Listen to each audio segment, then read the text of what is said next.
Juan José Quispe. Él es abogado de IDL y abogado de los deudos de Ayacucho. Queremos preguntarle por, digamos, el análisis jurídico de la marcha del día de hoy. ¿Se puede marchar? ¿En qué condiciones se puede marchar? ¿Qué derechos tienen las personas que marchan? Si estamos con el doctor Quispe, bienvenido al vuelo. ¿Cómo está? Raúl, buenas tardes. ¿Cómo está? Bueno. Bien, muchas gracias por aceptar nuestra invitación.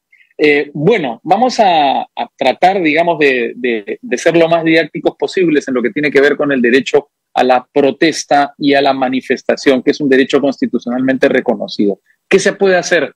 ¿Qué no se puede hacer en un día como hoy? Mire, tanto por un lado y por otro hay que decir cuáles son los deberes, las responsabilidades, los derechos y obligaciones, ¿no? Por un lado, los manifestantes, los protestantes, perdón, tienen derecho a expresar su descontento con el gobierno de turno, con las políticas públicas, con el Congreso de la República, la forma como está tratando, y eso lo hacen a través del derecho a la protesta reconocido en derechos constitucionales a la opinión, a la libertad de reunión, a la petición, y etcétera. Pero todo tiene su límite en ese lado, ¿no? Por ejemplo, el de no atacar la integridad física o la vida de terceros, no atacar los bienes públicos y privados. Entonces, esos son los, digamos, los parámetros o los límites a una protesta pacífica. Pero por el otro lado, ¿cuáles son las obligaciones del Estado? Como usted ha podido ver en diferentes manifestaciones, hay un trato diferenciado que hace el Estado contra aquellas personas que protestan contra el propio Estado, ¿no? Por sus políticas y demás, y donde usted puede ver hoy día mismo una marcha por la paz, supuestamente todos, o se ponen la camiseta peruana, o se ponen pues un polo blanco, diciendo vamos a marchar por la paz. Y es una obligación que establece la Comisión Interamericana de Derechos Humanos, donde dice que la policía tiene la obligación de resguardar la integridad física de los manifestantes, de no discriminarlos, de no estigmatizarlos, de no reprimirlos con violencia, cosa que se ha venido haciendo. Yo le digo, por ejemplo, estamos a 7 meses de lo que pasaron tanto en diciembre y en enero, Raúl, de las muertes tanto en Puno y en Ayacucho, y no existe un solo ciudadano que haya sido investigado, detenido por la policía para ser llevado a la fiscalía y sea sancionado como corresponde por los actos vandálicos. ¿Y eso qué es lo que finalmente quiere decir? Finalmente lo que nos quiere decir es que se quiere estigmatizar a que todos los protestantes son vándalos y por tanto su derecho no debe estar garantizado por la Constitución o por la opinión pública en cuanto a los reclamos que vienen haciendo. Recomendaciones para las personas que van a marchar el día de hoy. Mire, la recomendación es lo siguiente, ¿no? Primero es que utilizar los medios técnicos. Los medios técnicos son importantes para individualizar a esos vándalos que se meten dentro de las protestas, que pueden ser personas ajenas, como podría ser la resistencia, los combatientes, los insurgentes, que ya tenían un acercamiento con el Estado, u otros como los grupos de la policía, los ternos. Grabar todos los manifestantes que puedan hacer y organizarse de tal manera que cuando vean que una persona es ajena a ellos, lo primero que tengan que hacer es sacarlos de ese lugar donde ellos están protestando. Segundo, cuando son detenidos, en el caso de una detención, que no debería haber porque solo es detenido quien comete un delito flagrante, y la protesta no es una flagrancia en el delito. Pero si vamos a suponer que hay un grupo de personas que cometen un delito y la policía, como siempre, al primero que corre lo chapa o lo captura, esa persona tiene derecho ¿a qué? Primero, derecho a hacer una llamada telefónica, Raúl, a un familiar o a un abogado de confianza. Segundo, si es quechohablante o de otra lengua que es distinta al castellano, derecho a que se le ponga un intérprete aun cuando sepa hablar el castellano. Y tercera recomendación, si no está de acuerdo, si habla el castellano, si lee las actas de detención, de incautación, de registro personal, de lectura de derechos, lo primero que tiene que hacer acá es que, si no está de acuerdo con todo eso, simplemente no lo firme, porque estaría convalidando un acto irregular. Eso es importante saber, Raúl. ¿Por qué? Porque se ha visto muchas veces que la norma procesal penal, el 218 del Código Procesal Penal, establece claramente que cuando hay una detención policial en flagrancia, inmediatamente se debe poner en conocimiento a la Fiscalía. Pero ¿qué es lo que pasa en estos casos? La policía hace todas las diligencias de registro personal, incautación, lectura de derechos y todo lo demás. ¿Y qué es lo que hace? Después de eso recién llama a la Fiscalía. Inclusive hacen un acta donde se ve que después de haber hecho todas estas actas y obligado a firmar a las personas, le ponen en conocimiento, señor fiscal, a tal hora, a usted se le ha comunicado que hemos tenido detenidos. Entonces ahí estamos viendo que se está cometiendo un derecho o una situación... Un delito, una falta, sí. Una falta de investigación. ¿Qué no deben hacer las personas que salen a protestar el día de hoy? Lo que no deben hacer primero es caer en la provocación policial, ¿no? La policía lamentablemente está, actuando de una forma diferente a los manifestantes que vienen de provincia, ¿no? Los estigmatizan, los discriminan, le dicen cholos apestosos, etcétera, etcétera. Y eso te lo digo no porque a mí me han contado, porque así se lo han dicho a aquellas personas que han sido detenidos en la Divincri, y cuando estaban pasando su reconocimiento médico legal, una policía, jovencita ella, le dijo, oye, Serrana, no me manches la pared con tu sudor. Tuve que interponer en ese momento una acción del Ministerio Público, pues un acto claro de tú estabas ahí, lo hizo delante de ti. Delante mío, porque una señora quechohablante se estaba apoyando con sus manos en la pared. Imagínense eso, si así delante de abogados hace, ¿cómo será cuando no está el abogado y cuando menos cuando está el fiscal? La otra recomendación del día de hoy es que se organicen bastante, Raúl. No caigan en la provocación. Segundo, cuando ellos entiendan que es una detención, porque acá lo que va a figurar es lo siguiente.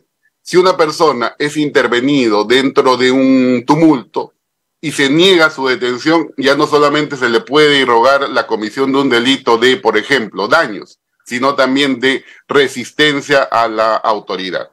Entonces, que no se ponga de una forma que se resista para no cometer aparentemente un segundo delito, sino que se allane a la detención, vaya a la comisaría, exija sus derechos y, ojo, Raúl, no le puede imponer ni la fiscalía ni la policía un abogado de la defensa pública o un abogado del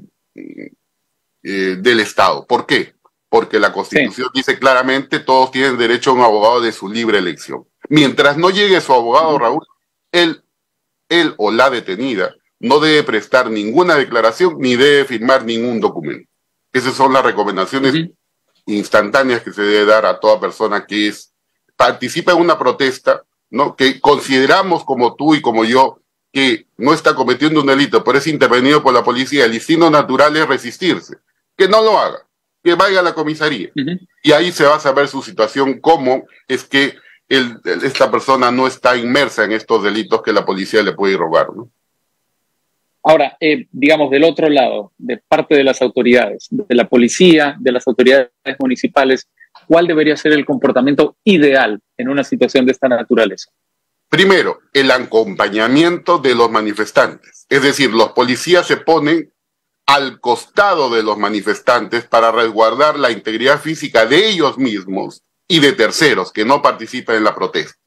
Dos, el uso de la fuerza tiene que ser diferenciado. Ya lo sabemos con la ley de uso de la fuerza y sobre todo aplicar el Manual de Derechos Humanos aplicado a la función policial del año 2018, ambas normas, en donde establece que la policía solamente podrá hacer uso del arma de fuego como última ratio y sobre todo cuando hay peligro inminente grave a su vida o la integridad física o vida de terceros. Pero la policía no puede disparar a matar, no puede disparar a la cabeza, no puede disparar al pecho, menos puede arrojar bombas lacrimógenas ni perdigones, que ahora lo estamos viendo, la policía tiene perdigones de plomo, a corta distancia, porque eso que en teoría es un arma de poca letalidad, se convierte en un arma letal a corta distancia. Eso es lo que no debe hacer la policía, porque si no se va a ver inmerso también en ¿qué? En delitos de contra la humanidad, porque dispararle, imagínate, si una policía, según la norma, dice que tiene que neutralizar al detenido, neutralizar no es dispararle en el pecho o en la cabeza, tendrá que dispararle en el supuesto negado caso que se enfrenta a un vándalo, no a un manifestante, pues en alguna parte del cuerpo que no le produzca la muerte. Eso la policía tiene que entender.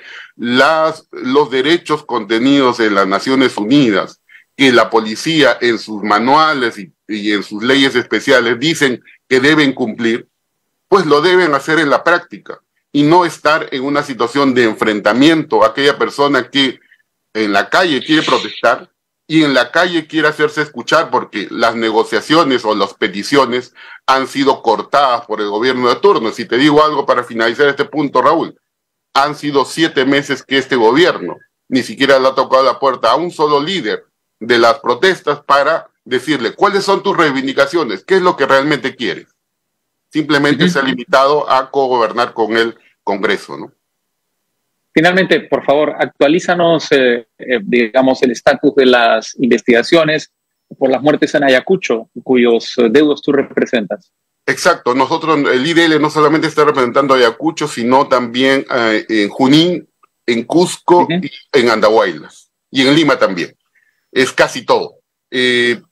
Lo que estamos viendo acá es que le pedimos a la fiscal de la Nación que una primera petición es que este equipo especial formado supuestamente para investigar los casos de las protestas sociales donde hay civiles, digamos, heridos o muertos, no está funcionando como debe, Raúl.